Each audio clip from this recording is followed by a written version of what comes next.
Vos sabés que ese quizás sea el gran tema, ¿no? No, te estoy recordando y quiero homenajear a Franklin Morales, que hace ya muchos años publicó un libro que se llama Maracaná, Los laberintos del carácter. Sí, por supuesto, lo tuvimos muy en cuenta en la investigación. El título ese, además de que es el típico título de Franklin, me pareció toda una definición de lo que ocurrió en ese momento, pero quizás me interese más el punto de vista de ustedes. ¿Qué edad tienen ustedes? 39. Claro, no pertenecen a la generación, no solo yo soy de la generación que se crió con la hazaña de Maracaná todavía fresca. Entonces, cuando yo les comentaba, cuando yo entré al liceo y me empecé a escuchar hablar de Homero y la Ilíada, recordaba a mi padre contándome minuto por minuto la final de Maracaná y Obdulio, claro, y Schiaffino, ¿verdad? Esos relatos épicos que claro. hemos convivido mal con esta hazaña en todos estos quizás 60 años. Yo creo que en nuestra generación, lo que decía Andrés, yo tengo 38, soy mucho más joven, claro. Nuestra generación sí, porque justamente en paralelo a que te hablaban del Maracaná o cuando uno empieza a tomar conciencia, las actuaciones de la selección uruguaya eran totalmente desfasadas. Claro, parecía otro país, claro. Es decir, pará con el Maracaná. Creo que también a partir del 2010 de Sudáfrica, ya de por sí que nosotros no fue en ese momento donde se nos ocurre hacer o donde empieza como el proyecto de Maracaná, de la película, comienza una relectura sobre la selección por parte de la sociedad. Pero anterior a eso, o yo lo recuerdo que tengo en mi adolescencia y primera juventud, era como algo que estaba como, había como un hartazgo sobre el Maracaná. Había perdido lustre, ¿no? Esa victoria, digamos, en algún punto, creo, ¿no? También, claro. Porque no solamente por asociarlo con el momento que se vivía con la selección, que ahora creo que es diferente, no solamente por los logros deportivos, sino por esa estructura que también le imprime ahora el maestro Tabárez, que le da otro punto de vista a la selección, digamos, ¿no? Entonces yo creo que había una lectura que se venía desgastando y que se venía comprendiendo cada vez menos. Por ejemplo, lo que siempre hablamos con Sebastián, que nos asombró mucho, es darnos cuenta que el colectivo de hombres que ganó ese mundial eran de la clase obrera. Eran hombres que vivieron una huelga de 8 meses. Pocos meses antes del mundial. Pocos meses antes, y salieron a trabajar en la construcción, a hacer sus labores.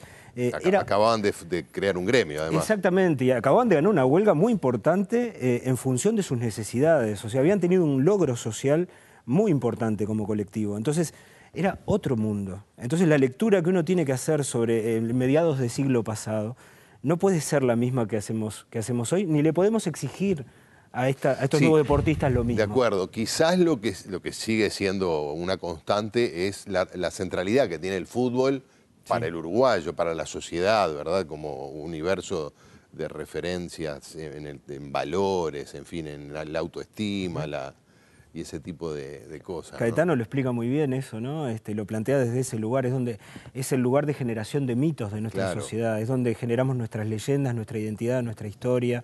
Lo hacemos a partir de eso que nos vincula emocionalmente. Ahora, tú decías recién, para la generación de ustedes, Maracaná había perdido el lustre. Yo creo que siendo ya niños, y claro, lo que pasa es que después vino el gran fracaso del 58, que Uruguay lo eliminó Paraguay con goleada, pero yo escuchaba ya de niño, y creo que hasta el propio Obdulio fue bastante duro consigo mismo. Sí. Si ese partido lo jugamos 100 veces, lo perdemos 99, y bueno, ganamos de casualidad, y en realidad no quiso patear el arco y levantar un centro. Es decir, es una tesis mía, pero se las tiro para conversar de algo. Yo creo que Maracaná, que fue una hazaña enorme, le quedó grande al Uruguay. Es decir, fue tan grande esa hazaña deportiva que las generaciones que vinieron después, como no pudieron repetir en ningún área, porque el país se fundió además después, vinieron décadas de crisis, dijimos, entonces las uvas están verdes, ¿no? O sea, entonces esa hazaña no fue tan grande, no sé si me explico. Sí, yo no coincido. Me parece que Maracaná como que significó también la continuación de toda una tradición donde Uruguay nace grande en el fútbol, ¿no? Con el 24, con el 28 y con el 30, por supuesto. Y toda la generación del Maracaná en la investigación, el propio Obdulio, quizás en entrevistas anteriores a ese discurso que tomó después, más en su helenitud, decía, cuando empata contra España, lo dice Juan López en una entrevista, que se puso a llorar diciendo cómo le fallamos a Nasasi, cómo Claro. le fallamos a los campeones, a los olímpicos, que le decían ellos. O sea que, en realidad, creo que lo que sucedió con ese colectivo, no sé como Claro, país porque al no puede poder ser, ganarle a España, estaban obligados a ganarle a Brasil. a ganarle o a Suecia para luego Claro. llegar, y como empatan contra España, por eso Tenía un muy poca empate chance. le servía Claro. contra Brasil.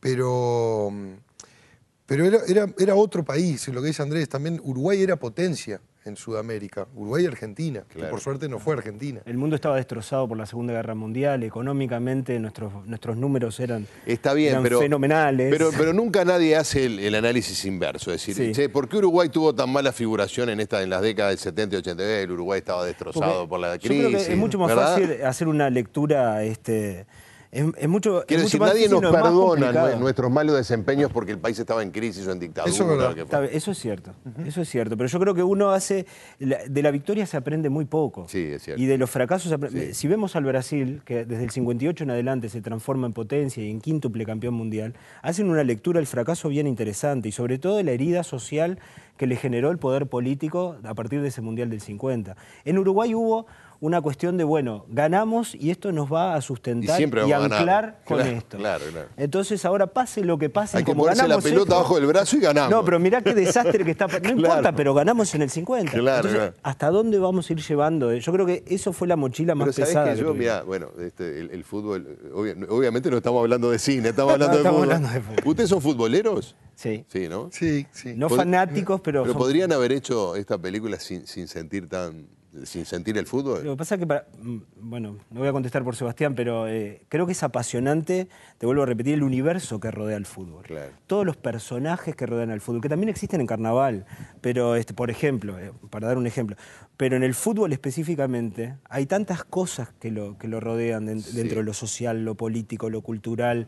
Y no le hicimos como futboleros, ¿eh? Tuvimos que justamente dejar de lado. Ajá. O sea, no nos importaba si había una buena jugada. Lo que necesitábamos era que Claro. fuera una buena escena. Sí. De hecho, dejamos material muy bueno O afuera. sea, el ¿no? criterio Claro. era el relato. El relato Sí. cinematográfico, que fue lo que nos ¿no? atrapó de esta historia, como nos pasó con Mundialito, esa contraposición entre fútbol y política. En esta historia, siempre lo decíamos, la primera pregunta es, ¿cómo nunca se hizo una película Claro, sobre esto? Claro.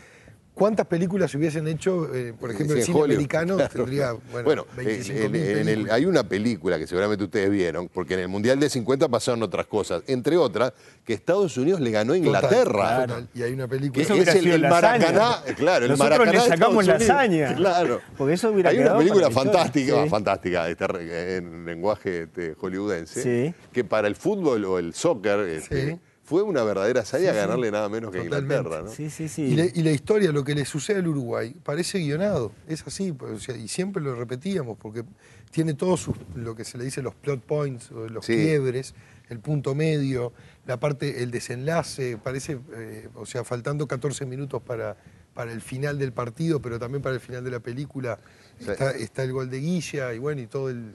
Esa el escena epílogo, ¿no? la escena, he sentido los cuentos, obviamente, de los jugadores en el vestuario, el estadio literalmente vibrando y ellos ahí en el vestuario esperando para salir como salían los gladiadores, cristianos, sí. a que se lo Claro. comían los leones en la época del circo romano. Que ahí surge también esa inteligencia espontánea que tiene Obdulio de salir con Brasil, Sí, claro, claro. para que los aplaudan ellos también, Seguro. que es una de las anécdotas muy lindas que tiene los sobrevivientes. En su momento lo contaron y ahora Guilla, que es ese momento que dicen, salimos todos juntos y de esa manera estamos dentro del aplauso general. Claro. Entonces, Vamos a hacer una pausa y Dale. vamos a seguir hablando de fútbol, ¿no? Sí. Ya venimos.